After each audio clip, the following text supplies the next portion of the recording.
Mesdames et messieurs, bonsoir. La commune de Bouroum, dans le Namantenga, vient de se doter d'une convention de gestion des ressources naturelles. Un document qui détermine l'accès et l'utilisation des ressources telles que l'eau et les végétaux. Les responsables communaux de Falangoutou et de Bunguin dans la province du Kouritenga étaient face aux habitants qu'ils gouvernent. Ils ont fait le point de leur gestion à leurs administrés et ont profité de recueillir les avis pour dresser de nouvelles perspectives. Des détails tout à l'heure dans ce journal. Mesdames et messieurs, bonsoir et bienvenue à ce 19h. Désormais, l'accès aux ressources naturelles dans la commune de Bouroum est soumis à une réglementation, celle de la Convention locale de gestion des ressources naturelles. Ce document définit les modalités d'accès aux ressources naturelles. Il décrit également les sanctions encourues en cas d'infraction. La rédaction de cette convention a été conjointement menée par la commune de Bouroum et le projet de résilience et de croissance économique au Sahel. Plus de précisions avec Martin Ouedraogo et Sekou Zongo. Par cette signature de convention, la commune de Bouroum se dote d'un référentiel en matière de gestion des ressources naturelles. Cet outil devrait permettre une gestion rationnelle des ressources naturelles et prévenir les conflits dans cette localité. Tout ce que nous produisons, la base, c'est les ressources naturelles. Et si ces ressources naturelles sont en péril, la production elle-même est en péril à terme. Donc la convention locale vise justement à mieux connaître l'état des ressources naturelles de la commune et à élaborer des règles de gestion pour assurer leur exploitation durable, leur gestion durable. Notre souhait est que vraiment qu'on puisse toujours accompagner la commune de Bouroum à la bonne mise en œuvre de cette convention locale qui, il faut le souligner, va contribuer fortement à la protection des ressources naturelles dans notre province, au niveau communal bien entendu, et surtout à la prévention des conflits liés à l'exploitation de ces ressources naturelles. Autrefois une terre hostile à la vie humaine comme l'indique son nom, Bouroum est aujourd'hui une commune qui s'inscrit dans le plan communal de développement à travers cette convention locale. C'est d'abord un document de référence. C'est d'abord un document de palliation des conflits. Nous allons vaincre, nous ne périssons pas. Donc pour ne pas périr, je sais bien que mon conseil municipal, avec les CVD que nous avons mis en place, et les comités de pilotage, et les chefs coutumiers et religieux qui nous ont appuyés, sont conscients que c'est vaincre et non périr. Le premier défi de la commune de Bouroum a été l'élaboration de cette convention locale. Sa mise en œuvre reste une étape majeure de la vie de l'autorité provinciale. C'est pourquoi elle exhorte toutes les composantes à jouer leur partition pour l'atteinte des résultats escomptés. Le samedi dernier à Gunguin, dans la province du Kouritenga, les populations étaient face aux autorités municipales. Les deux parties ont échangé à bâton rompu sur le bilan des activités menées par la mairie. Ils ont également statué sur les perspectives pour le développement de leur commune. Le compte rendu du face-à-face est signé Yacouba Gamene et Maxime Zongo. Rendre compte mais aussi demander des comptes sont entre autres les fondamentaux d'une bonne gouvernance. Soucieux de travailler dans un environnement apaisé et de transparence, autorités communales et populations de Gunguin dans le Kouritenga ont opté pour cette démarche. À leur côté, l'ONG Dakupa et le PNGT2 qui ont décidé d'apporter leur contribution à la promotion de la bonne gouvernance. Nous avons tenu à inscrire cette activité pour permettre aux citoyens et citoyennes de pouvoir donc demander des comptes à ceux-là qu'ils ont mis en tête pour résoudre leurs problèmes.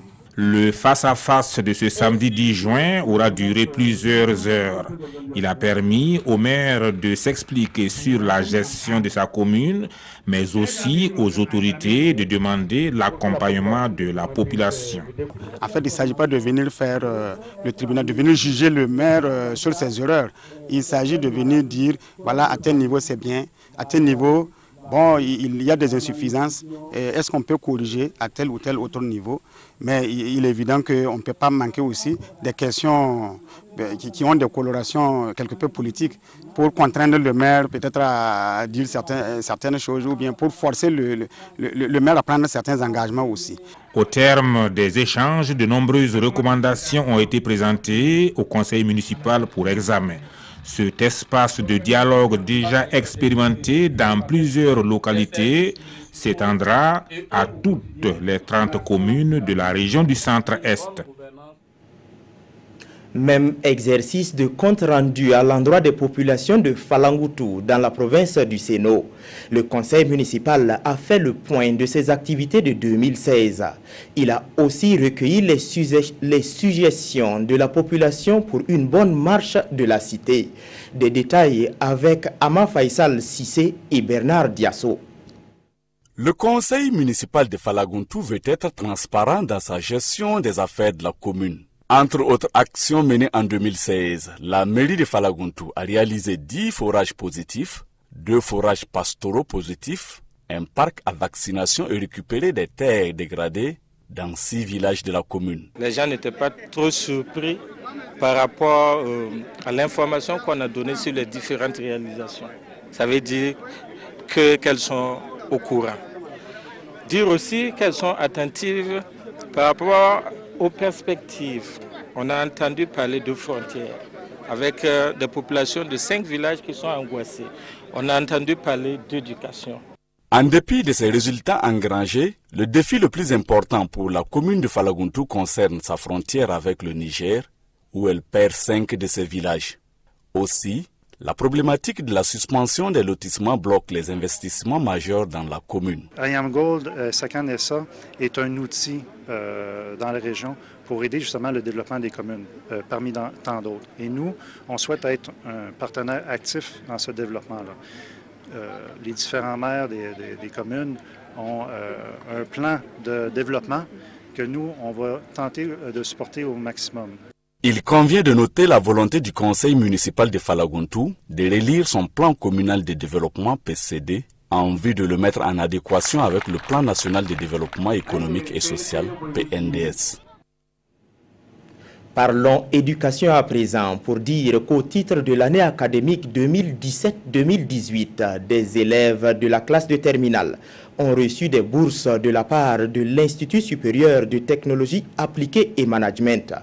Après un concours dénommé Bourse d'excellence, les meilleurs élèves retenus sont rentrés en possession de leur attestation de bourse ce 10 juin.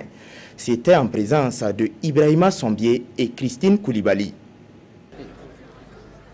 500 bourses au profit des lauréats du concours Bourse d'excellence. Cette initiative de l'Institut supérieur de technologie appliquée de management ISTA-PM est une opportunité d'inscription pour l'année académique 2017-2018 pour ses futurs étudiants. C'est une bonne chose qui va m'aider à continuer davantage à bien travailler.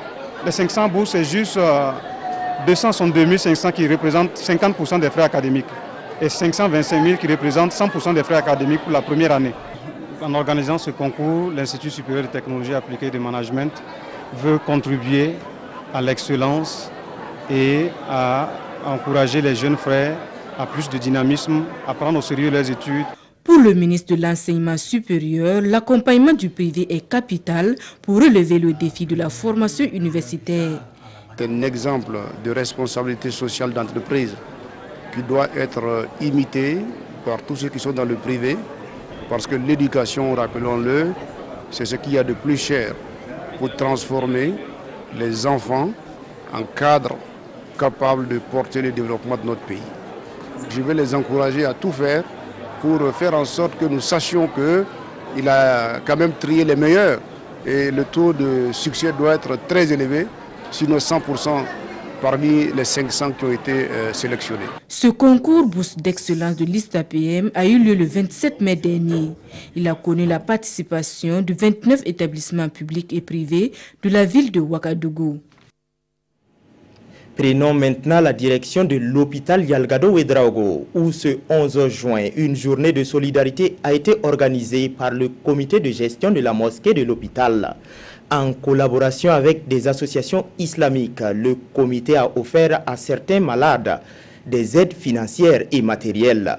Le comité a également tenu des communications autour du thème « Islam, religion de paix ». Le reportage est de Adama Guiti et de Bouma Ernest Nebier. La communauté musulmane à l'œuvre en faveur des malades des différents hôpitaux de Ouagadougou. Ce sont environ 17 millions de francs CFA qui ont été reçus des donateurs, en plus du riz et du sucre. Des dons pour marquer sa solidarité et son soutien aux malades en ce mois de Ramadan. Nous remercions le bon Dieu car c'est lui qui nous a permis de faire ces dons. Et nous prions à Allah pour que l'année prochaine, nous puissions faire encore plus. Et nous demandons aux accompagnants des malades d'être tolérants vis-à-vis du personnel soignant. Une initiative appréciée par le directeur général de l'hôpital Yalgado, car pour lui, c'est un geste qui contribue à l'atteinte des missions des hôpitaux.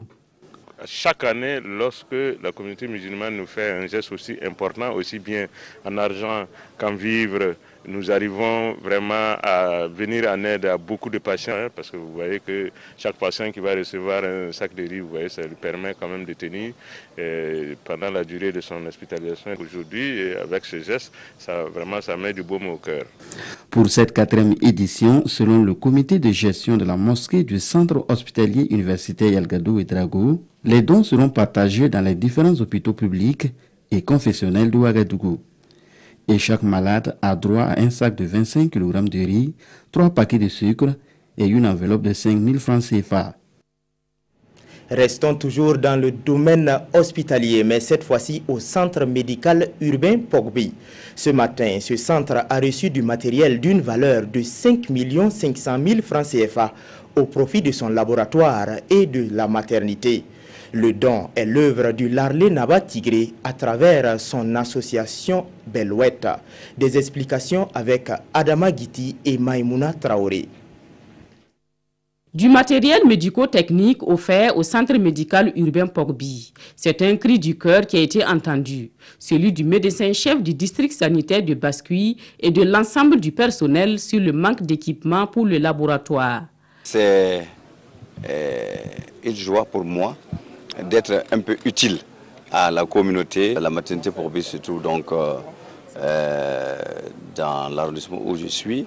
Ils m'ont sollicité et j'ai contacté mes amis de toujours pour que nous puissions satisfaire un peu à la demande.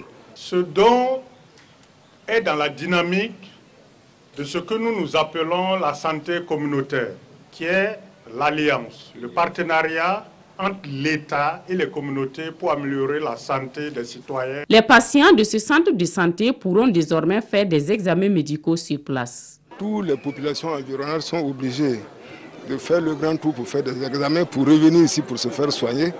Je pense que c'est quand même un parcours de combattant pour ces personnes qui sont malades, qui doivent se déplacer. Mais comme le laboratoire est là, qu'on leur examine et se font soigner le plus facilement possible. Le personnel soignant a salué le geste et exprimé encore des besoins. Il y a encore des compléments concernant le laboratoire. Voilà, je pourrais vous citer par exemple un électrophotomètre, un compteur biochimie. Voilà, ces deux appareils en tout cas essentiels également du laboratoire. Des besoins qui seront bientôt satisfaits car séances tenantes de bonne volonté ont promis d'y revenir avec du matériel pour améliorer les prestations des différents services. Ainsi prend fin ce 19h. Merci pour votre aimable attention. Peggy Ouedraogo vous retrouve à 20h. Bon.